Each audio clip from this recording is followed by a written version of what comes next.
Well, naturally, I think it's healthy for Israelis not to get involved in American politics. We want to stay bipartisan.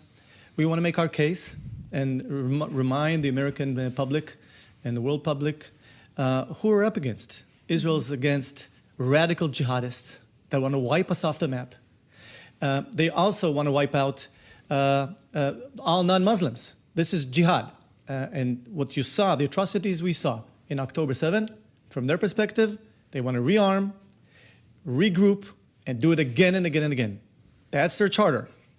And this is what we're facing. Not only with Hamas, we're also facing Hezbollah in the north, the same jihadists. They want to wipe us off the map. They're troubling our northern border. Just to give you some perspective, we have 70,000 Israelis out of their homes. It's like 2.5 million people in the United States. That's the equivalent. Double than San Diego if it was attacked from Mexico. More than Manhattan. This is the kind of pain we're suffering in the north, and we have to fix it.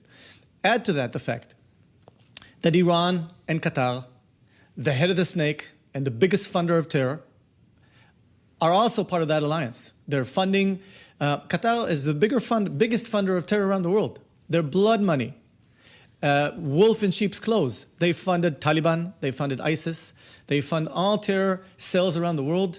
And Iran, that wants to go after the moderate Arab states as much as they're targeting us. This is the alliance that Israel is against. And thank God, it's a great opportunity to thank the administration, to thank the American people for the huge support we're getting. We must understand that it's not a simple task. We have to eliminate Hamas off the map and not enable them to attack us again. Well, as you talk about Qatar specifically being a funder of terror, they are also one of the parties at the negotiating table who are helping mediate ceasefire talks between your government and Hamas. Are they not credible in this? Why are they part of those conversations if it sounds like you have zero reason that you see to trust them? One of the biggest mistakes our own government made, including the U.S. government, is enable Qatar to fund Hamas. A huge mistake we've made, and it's not too late to correct it. We prefer to see the Emirates and the Saudis that seek peace, that are looking for to expand the Abraham Accord. We'd like to see them support moderate Arab Palestinians. And we have to eradicate and take away the capabilities of Hamas, the atrocities that we're still going through. And look at what they've just done. They murdered in cold blood 6 of the hostages in cold blood. They don't care about our lives. They don't care. They think differently. They use every weaponry they have in order to kill Israelis, and they don't care about their own lives. They don't care at all. They hide behind their own civilians. We protect our civilians. They use their civilians as shield because they know our strength, which is perceived as a weakness by them, because we care about human life, and they have no care. They promote death and destruction. Your ministry, your finance ministry, has cut its projection for growth in 2024, and Bloomberg is reporting that you're lowering your GDP forecast for 25. What is the cost, financially speaking, of this war? Well, naturally, every round of violence in our region, there's a dip in the war. It's clear people go to reserves, and we're focusing on winning the war. Can you quantify that? Yeah, well, we entered the war at a ratio of 60% debt to GDP, which is one of the best in the world. We're now at about 70% debt to GDP. We'll spread that throughout the years. We understand that we have to focus on winning the war first. I'm here speaking to many investors, and the potential of Israeli technology and high-tech is not decreased, it increased. So right now there's a bit of, people are a bit shying away. But as they're shying away right now, I know that the world is interested in great products. And we have great security product, healthcare, agro-tech, food tech, desert tech.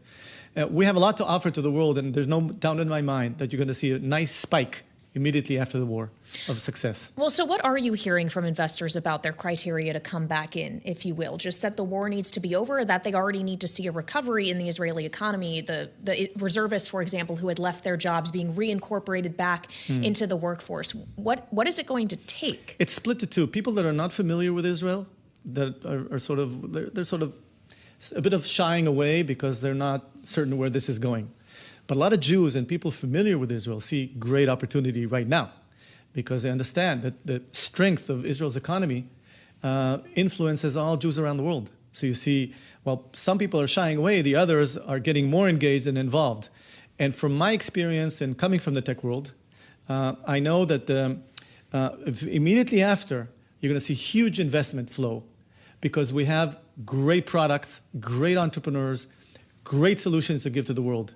And the world responds very favorably to great products, which that's why I'm very optimistic as to the future. Of course, this is an important part of the conversation here on Bloomberg, and it sounds like you're seeing across the valley to a greater opportunity. Before this all started, we were talking about the cusp of an important economic partnership with the Arab world.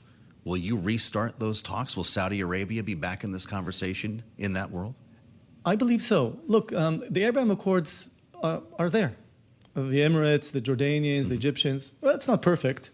But I see how the Saudis and other moderate Arab states, including potentially Indonesia and others, are waiting to have a window of opportunity to enter and expand the Abraham Accord. We bless it. Well, I think it's great for the stability of our region.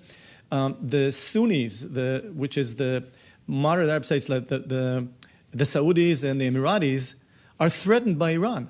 Just the other day, about 2 weeks ago, Iran clearly stated that they are going after them. They're the biggest enemy for Iran. Iran wants to take over all the holy sites of the Islam and then go after Israel. And guess what? You're next in line.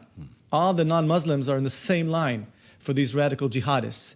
And so I think it's in our best interest. It's in their best interest. It's in America's best interest to align with the moderate Arab states. They write big checks. They're interested in collaboration and integrating with the West, and we're the gateway for that.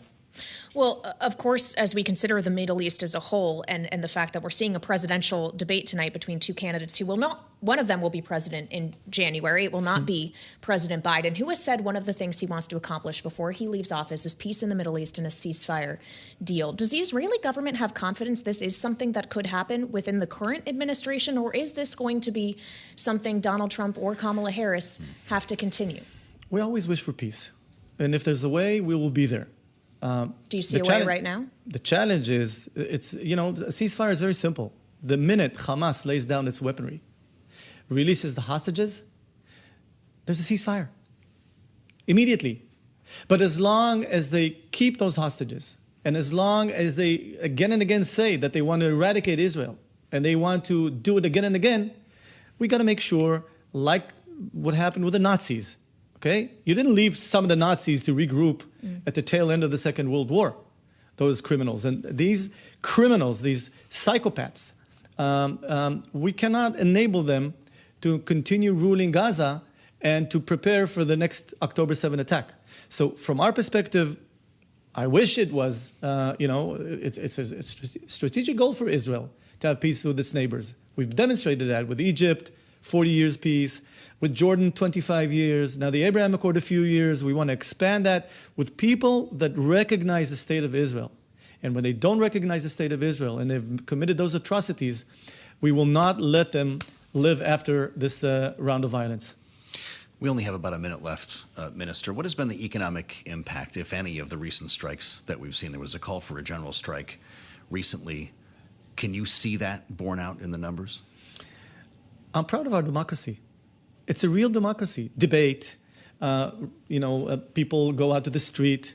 And by the way, sometimes on both sides of the aisle. And they have the right to go to a strike. Eventually, there's a price for democracy.